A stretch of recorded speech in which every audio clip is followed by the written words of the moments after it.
नमस्कार दोस्तों, क्या एक इंडियन रुपए एक यूएस डॉलर के बराबर हो सकता है? अगर हाँ तो इससे हमारी ज़िंदगी पर क्या असर पड़ेगा? यदि इसी की वैल्यू सेम हो जाए तो बड़ा ही इंटरेस्टिंग खेल है दोस्तों, जो यूएस डॉलर और इंडियन करेंसी को लेकर चलता है। एक ज़माना था जब हमारे पॉलिटिशियन इसको लेकर वादे किया करते थे, हमें वोट देंगे तो मैं रुपये की वैल्यू बढ़ा देंगे, जब हम पावर में आएंगे तो 40 रुपये एक यूएस डॉलर के बराबर हो जाएगा। लेकिन ऐसा कुछ नहीं हुआ, इनफैक्ट रुपये की वैल्यू कम होती चली गई। इस हद तक कि आज के दिन 83 रुपये टच करने को हो रहा है एक यूएस डॉलर। यह बात पिछले कुछ सालों की नहीं है, जब से देश आज़ाद हुआ तब से रुपए की वैल्यू कम होती गई। ऐसा क्यों हुआ? यदि क्या हो यदि एक रुपये एक यूएस डॉलर के बराबर हो जाए, आइए जानने की कोशिश करते हैं इस एजुकेशनल वीडियो में।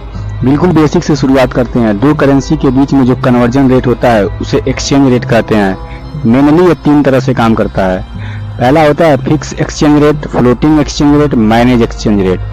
फिक्स एक्सचेंज रेट का मतलब है सरकार तय करती है करेंसी की एक्सचेंज रेट क्या होगी। फ्लोटिंग एक्सचेंज रेट का मतलब जो है वो मार्केट में जो सप्लाई और डिमांड है, क्या उस बेसिक पर अपने आप करेंसी एक्सचेंज रेट बदलता रहता है। एग्जैक्टली ये कैसे बदलता है उदाहरण के साथ समझाता हूँ।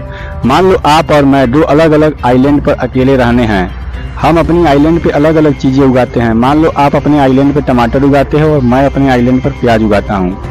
दोनों अपनी करेंसी क्रिएट करते हैं। आप अपनी करेंसी बनाते हो टमाटर क्वाइन, आप अपने 100 क्वाइन बनाते हो टमाटर क्वाइन से, और मैं अपनी करेंसी बनाता हूँ जिसका नाम देता हूँ प्याज क्वाइन।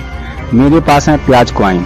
अब डिसाइड करते हैं हमारे करेंसी के बीच जो कन्वर्जन रेट है 1:1 का होगा।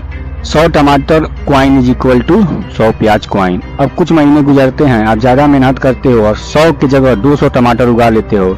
लेकिन मैं मेहनत नहीं करता, केवल 100 प्याज उगा पाता हूँ। अचानक से आपकी करेंसी की वैल्यू बढ़ गई, क्योंकि आपके पास 100 टमाटर क्वाइन ही अवेलेबल होंगे। सिक्के तो बढ़े नहीं हैं। अब आपके एक सिक्के की वैल्यू 2 टमाटर की हो गई। अगर आप एक्सचेंज करना चाहेंगे तो एक टमाटर क्वाइन की वैल्यू 2 प्याज क्वाइन के बराबर होगी। समझ रहे हो ना कैसे काम करता है।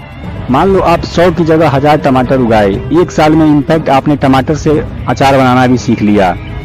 अब तीसरा आदमी आता है और हम दोनों के आइलैंड के पास से गुजरता है और वह देखता है एक आइलैंड पर केवल प्याज मिलता है और एक आइलैंड पर पूरा अचार मिलता है, तो वह अपने आप को उस आइलैंड पर ले जाना चाहेगा जिस पे अचार मिल रहा हो, और वह वहां पे जाके अचार खाना प्रेफर करेगा।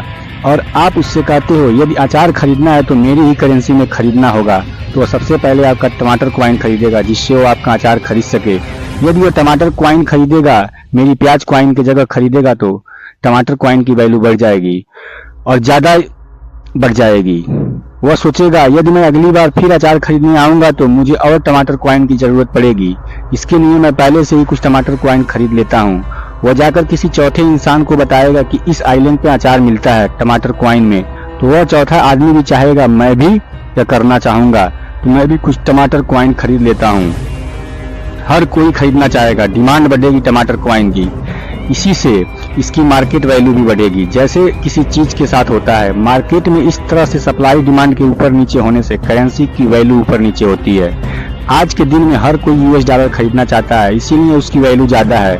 यह one of the many reason, और भी रीजन होते हैं। तीसरे टाइप का एक्सचेंज रेट है मैनेज एक्सचेंज रेट। कुछ कंट्री क्या करती है कि ठीक है, मैं मार्केट में सप्लाई और डिमांड के बेसिस पर हमारी करेंसी की वैल्यू को चेंज होने देंगे, लेकिन एक लिमिट तक। हम एक लिमिट सेट कर देंगे कि करेंसी की वैल्यू जो है वह फ्लक्चुएटली नहीं कर सकती है 5 से 10% से ज्यादा।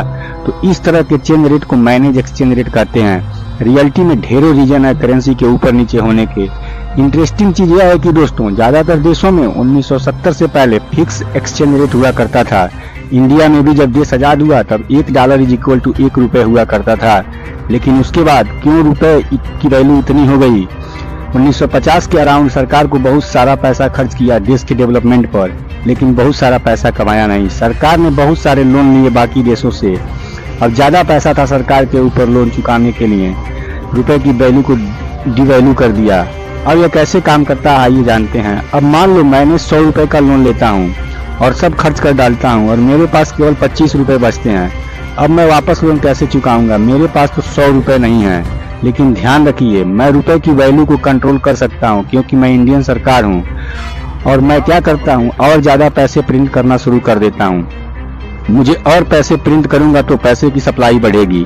और पैसे की सप्लाई बढ़ेगी तो करेंसी नीचे गिरेगी। उसके बाद 1960 और 1970 तक आते आते ढेरों जंग हुई, कहीं पर इंडो चाइना वार तो कहीं पर इंडो पाकिस्तान वार।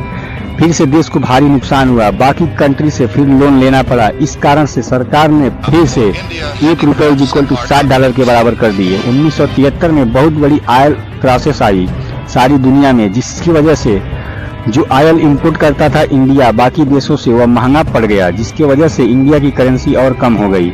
इसके बाद देश के प्रधानमंत्री इंदिरा गांधी का एसोसिएशन किया गया, जिसकी वजह से इंडियन इकोनॉमी पर जो कॉन्फिडेंस था फॉरेनर का वह नीचे गिर गया। इसके लिए 1990 तक आते आते $1 $18 के बराबर हो गया। अब बात करते हैं क्या होता है रुपए की वैल्यू भी डॉलर के बराबर होती तो। ऐसा हो नहीं सकता, लेकिन हम हाइपोथेटिकली ऐसा सिचुएशन इमेजिन करते हैं। अगर ऐसा होता तो क्या होता। सबसे पहली चीज, आपके लिए फॉरेन में वेकेशन मनाना बहुत आसान होता है। जब भी आप यूरोप अमेरिका में छुट्टी मनाने जाते तो इतना पैसा नहीं लगता, लाखों की जगह हजारों में काम चल जाता। जो लग्जरी सामान खरीदना चाहते लग्जरी लाइफ आसानी से हम जी लेते। भारत जैसे आईफोन का प्राइस सिर्फ $600 पड़ता। सोचिए कितना सस्ता पड़ता आपको आईफोन खरीदना, और इम्पोर्ट प्राइस भी बड़ा सस्ता पड़ता है। देश को पेट्रोल खरीदना बड़ा सस्ता पड़ता है। अभी तक मैंने जो आपको बताया उसे सुनकर आप लोगों को लग रहा होगा $1 के बराबर हो जाए तो वाह मेरी जिंदगी कितनी अच्छी हो जाएगी, सब चीजें कितनी सस्ती मिलने लगेंगी। तो यह बहुत अच्छी चीज है, लेकिन अब मैं आपको रियलिटी का साथ देना चाहूंगा। एक्चुअली $1 के बराबर हो गया तो दोस्तों इसका मतलब यह भी होगा कि कोई भी फॉरेन इन्वेस्ट इंडिया में आएगा ही नहीं, क्योंकि जो फॉरेन कंपनी इंडिया में इन्वेस्ट करना चाहती है वैसी में करती है, क्योंकि यहाँ पे चीप लेबर मिलते हैं। इंडिया में लोगों को एम्प्लॉय करना बड़ा सस्ता है। अगर वे कंपनी देखेगी कि अमेरिका का इंसान को एम्प्लॉय करने के लिए पर ईयर $35,000 की सैलरी दे रहे हैं, और वहीं पे एक इंडियन व्यक्ति को एम्प्लॉय करने के लिए उतनी ही सैलरी देनी पड़ रही है।